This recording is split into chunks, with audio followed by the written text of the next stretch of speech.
अस्सलामुअलैकुम नाजरीन, बोल वजीराबाद के साथ मैं हूँ रिदा सुहेल और आप देख रहे हैं बोल वजीराबाद की सीरियल वजीराबाद की शख्सियात। आज हम जिक्र करेंगे अराई बिरादरी से ताल्लुक रखने वाले मारूफ बिजनेसमैन, रहनुमा पाकिस्तान तहरीक इंसाफ समाजी शख्सियत महर मोहम्मद रफीक भुट्टा का। आप 1961 को वजीराबाद के गांव गक्का मीतर में पैदा हुए। इब्तदाई तालीम अपने गांव गक्का मीतर में ही हासिल की। मजीद तालीम हासिल करने के लिए वजीराबाद गवर्नमेंट स्कूल में दाखिला लिया, मगर घरेलू हालात बेहतर न होने की वजह से तालीम तो मुकम्मल नहीं कर पाए। मगर आपकी किस्मत में शायद कुछ और ही लिखा था। आप 1979 को 18 साल की उम्र में विजिट वीजे पर कुवैत चले गए। वहां आप सरकारी स्कूल में कुक बावर्ची की नौकरी करते और कंस्ट्रक्शन कंपनी में मजदूरी भी करते थे, जहां आपने दिन रात मेहनत की और लगन के साथ काम करते रहे। और फिर वो वक्त आ गया कि दो कुवैती दोस्तों के साथ मिलकर आपने एक कंस्ट्रक्शन कंपनी बना डाली, जहां आपकी मेहनत की बदौलत कंपनी दिन दुगनी रात चुगनी तरक्की करती गई।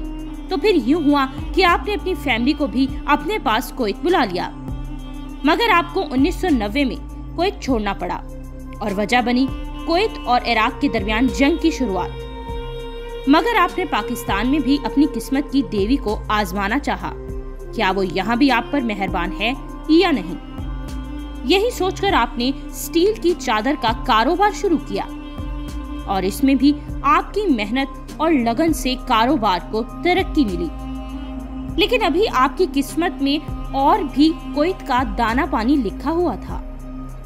1991 में जब कुवैत में हालात नॉर्मल हुए तो आपकी कंपनी पार्टनर्स ने आपको कुवैत वापस बुला लिया, जहां आपने मजीद 5 साल मेहनत की और दौलत की देवी आप पर मेहरबान रही। लेकिन 1996 में अपने वतन की मोहब्बत आपको पाकिस्तान की तरफ खींचती रही। गोया आपने कुवैत को हमेशा के लिए खैरबाद कह दिया और अब पाकिस्तान वापस आ गए। 1996 में ही आपने करमाबाद में थर्मास बनाने की फैक्ट्री लगाई, जहां आला क्वालिटी का किचन वेयर का सामान बनाया जाता था, जिसकी सप्लाई पाकिस्तान के साथ साथ अफगानिस्तान में भी धड़ाधड़ जाने लगी और इलाके के बेशुमार अफराद को रोजगार भी मैसर हुआ। आप फैक्ट्री के साथ साथ प्रॉपर्टी का काम भी बड़े पैमाने पर करते रहे। यूं तो आपने वजीराबाद और गिरदोनवा में बेशुमार प्रोजेक्ट्स लगाए थे, मगर जिनमें प्रोजेक्ट्स ने अवामी हलकों में आपको शोहरत दी, इसमें से हाउसिंग सोसाइटीज सरे फहरिस्त हैं।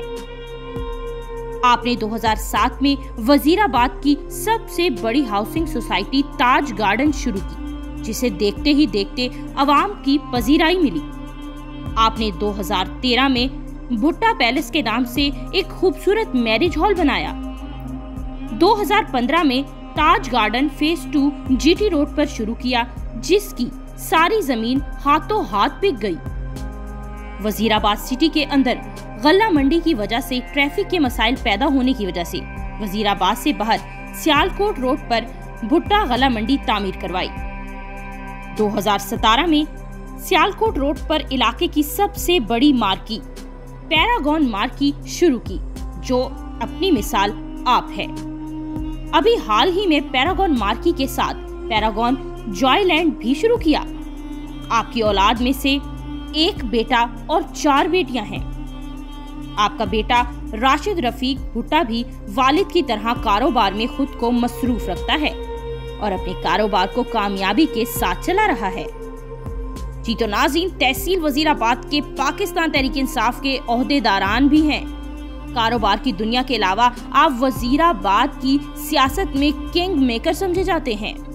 आपने खुद को कभी इलेक्शन तो नहीं लड़ा जी तो नाज़रीन, मगर वजीराबाद की सबसे सियासत में बहुत बड़ा किरदार आपका जाना जाता है। काफी सारे सियासतदानों को आपकी रहनुमाई की जरूरत भी पड़ती है। आप सियासी तौर पर तहरीक इंसाफ के रहनुमा हैं और आपको अपने घर में वजीर आजम इमरान खान की मेहमान नवाजी करने का भी शर्फ हासिल है। वजीराबाद में पाई जाने वाली तमाम सियासी पार्टियों और इनके रहनुमाओं से आपके अच्छे ताल्लुकात हैं। आप कारोबारी शख्सियत होने के साथ साथ इंतहाई शफीक, मेहरबान, खुदातर्स इंसान भी हैं। आप गरीबों की मदद करने को अव्वलीन तरजीह देते हैं। वजीराबाद में जहां भी फलाही काम हो, आप सरे फहरिस्त नजर आते हैं। आपने अपने इलाके में अल शिफा के नाम से वेलफेयर सोसाइटी भी बना रखी है। अल राई अस्पताल भी अपने दोस्तों के साथ मिलकर अवाम की सहूलियात के लिए बनाया। इसके अलावा इज्तिमाई शादियां हों, कुदरती आफात, इलाके की फलाह बहबूद के मामलात हों या सरकारी अस्पताल, सरकारी स्कूल और दीगर के साथ ताउन दरकार हो, आप कभी भी पीछे नहीं नजर आते। इतनी दौलत और इतनी शोहरत पाने के बावजूद भी आपका कहना है कि मैं कभी भी अपना वक्त नहीं भूल सकता। मेरी आंखों के सामने आज भी वो मंजर मौजूद है। मेरे वालिद सब्जी बेचा करते थे और हमारी परवरिश और तरबियत में कभी कमी नहीं आने दी। मैं आज जो भी हूँ अपनी माँ की दुआओं से हूँ, अपने वालिदैन की तरबियत की वजह से हूँ। मैं एक किसान का बेटा हूँ। मैंने तंग हालात में भी अपने आप को ढाला है और इन लम्हात ने मुझे बहुत कुछ सिखाया। और आज जब मैं कभी फलाही काम में हिस्सा लेता हूँ तो दिली सुकून महसूस करता हूँ। नाज़रीन, रफीक भुट्टा साहब अक्सर कहते हैं 10 दुनिया और 70 आखिरत। अगर इस पर कोई अमल करे तो किस्मत बदलते देर नहीं लगती। नाज़रीन, आज हमने आपको अपनी मेहनत और लगन से शोहरत की बुलंदियों पर पहुंचने वाली शख्सियत महर मोहम्मद रफीक भुट्टा साहब की बायोग्राफी बताई।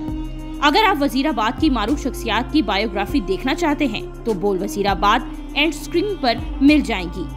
बोल वजीराबाद के साथ अपनी होस्ट रिदा सुहेल को इजाजत दीजिएगा।